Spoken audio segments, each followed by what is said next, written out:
Hello 6th standard students. We were discussing about the lesson Introduction to Algebra and the brain teasers.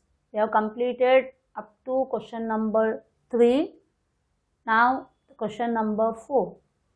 Write the following expressions using literals, numbers and arithmetic operations. So you have to write the expression. The diameter of a circle is twice its radius. Diameter, you will be putting the alphabet D is equal to, means is equal to twice its radius. Twice means 2 times the radius, 2r. Isn't it? The diameter of the circle is twice its radius. Now twice of x subtracted from 1/3 of y. Subtracted from, so twice of x subtracted from 1/3 of y. 1/3 means 1/3 y. Twice of x subtracted from 1/3 y. Now total cost of 3 tables at rupees x each. एक का x rupees, 3 table का कितना आएगा 3x. Total cost मतलब add करेंगे 4 chairs eight y each. एक का y और 4 चेयर का 4y. सो टोटल कॉस्ट मतलब ऐड करने का 3 tables at rupees x each मतलब 3x और 4 chairs at rupees y, that is 4y. See, we are writing the expression, so we are not putting rupees and all. Cost of one book, if the cost of 10 books is rupees x. 10 books का x, एक book का कितना? Total cost कितना है x. Number of books कितना है 10. तो एक का कितना आएगा x/10 है ना. तो 10 बुक्स का x मतलब टोटल कॉस्ट इज x और 10 books, so number of books 10, so एक का कितना आएगा x/10. Now coming to the 5th सम, it is write the product form. Product form का मतलब क्या है? मल्टीप्लिकेशन साइन डाल के करने का है. -3. Now p, how many times? 3 times. p into p into p. q, how many times? 2 times. q into q.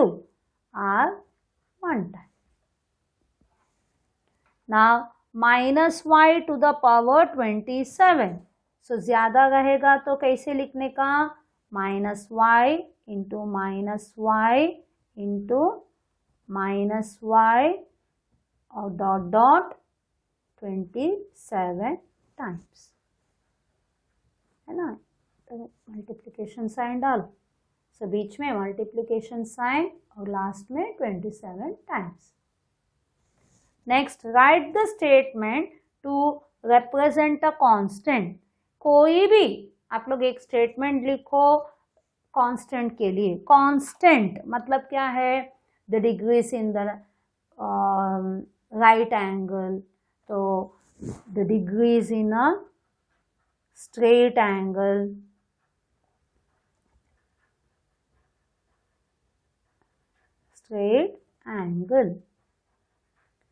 so degrees in the right angle हमेशा 90 degree, 0 angle 0, straight angle 180, complete angle 360 आपको मालूम है. लेकिन obtuse acute it varies. So variable तो क्या लिखेंगे? Degrees in a acute or obtuse angle.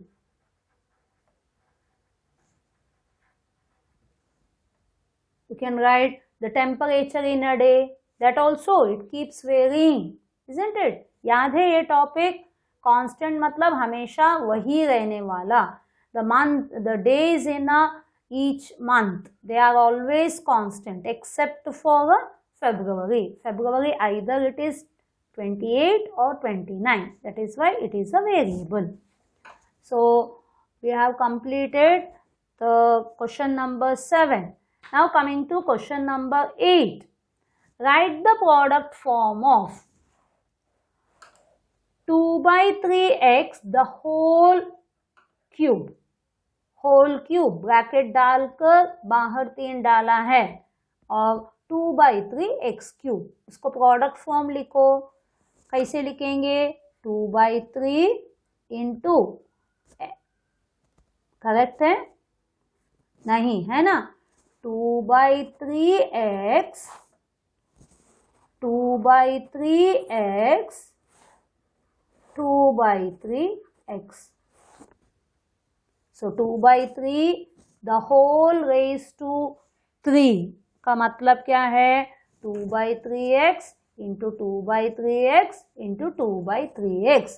So 3 bar full आएगा. अब इधर 2 by 3 into x 3 बार आएगा. अभी दोनों सेम है क्या? Are they same? No, they are not same.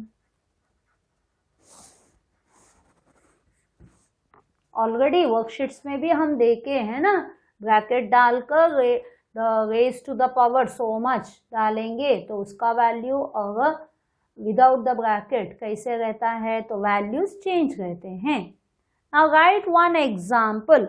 हर एक का एक एक एग्जाम्पल लिखो. मोनोमियल कोई भी लिख सकते हैं, कोई भी. इधर आंसर्स अलग अलग रहता है, एक ही टर्म रहने का. 7xy, 5a, 7b, ऐसे सब. ट्राइनोमियल 3 टर्म्स आएंगे, like 2a plus 5b minus 7.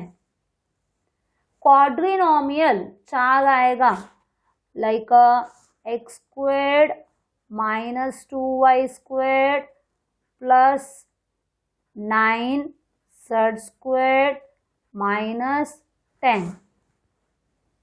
Okay. Binomial सिर्फ 2 आएगा, लाइक x प्लस y.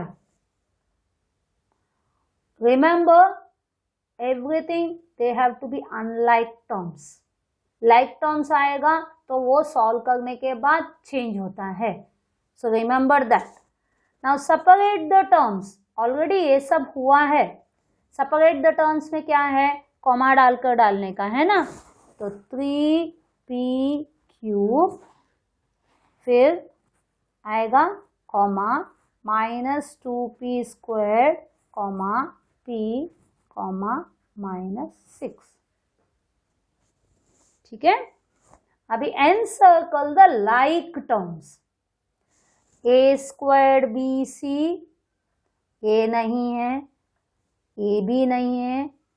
ए स्क्वायर्ड बी सी, तो ये है.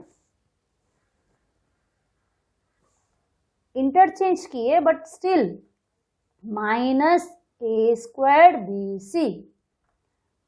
ए स्क्वायर्ड बी सी नहीं, A squared B C, A squared B C, A squared B C है ना. A squared B C minus B A squared C, C B A squared, A B C A squared minus a square bc.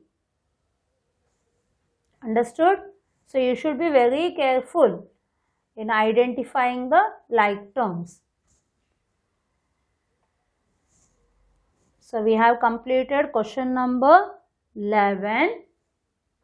Now coming to question number 12.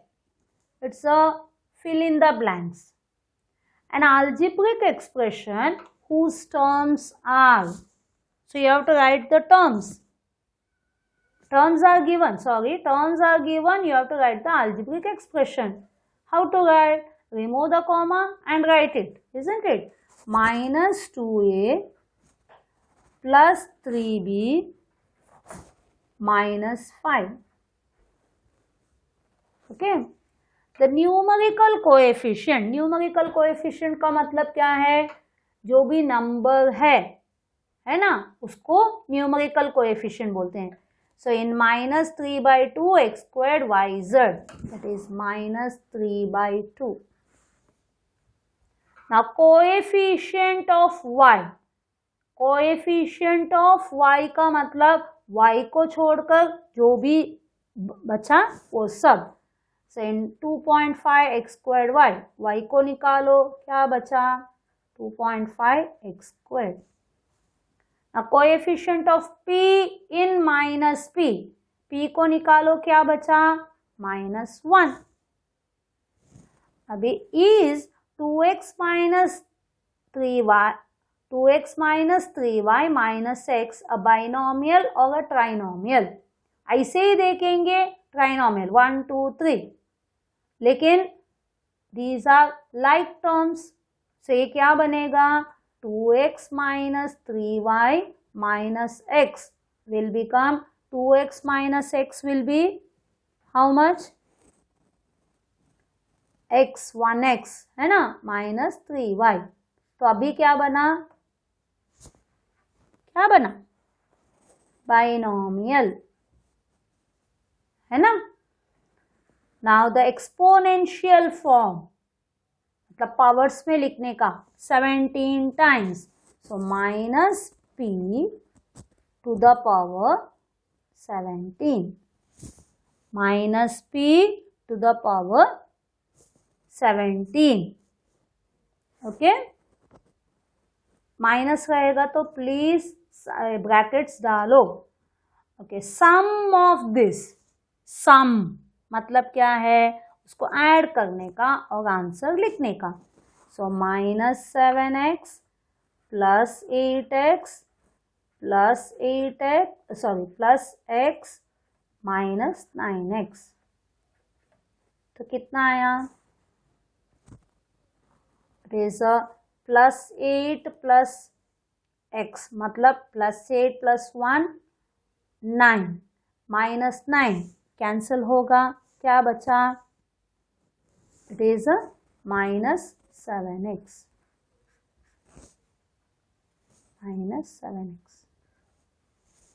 Now coming to the last, if we subtract minus 9y from minus 2y. देखो पहले ये लिखने का बहुत important है. If we subtract minus 9y, so minus 9y within the bracket, subtraction sign from minus 2y. So what will you get? Minus 2y will be like that. So इधर sign change होगा, है ना, plus 9y बनेगा. तो क्या हो गया? -2 + 9 be 7y. So we get 7y. Is it clear? Hope you understood till here. Question number 12. We have completed brain teasers. Question number 12. Hope everyone is understanding the sums. Okay then, bye. Thank you.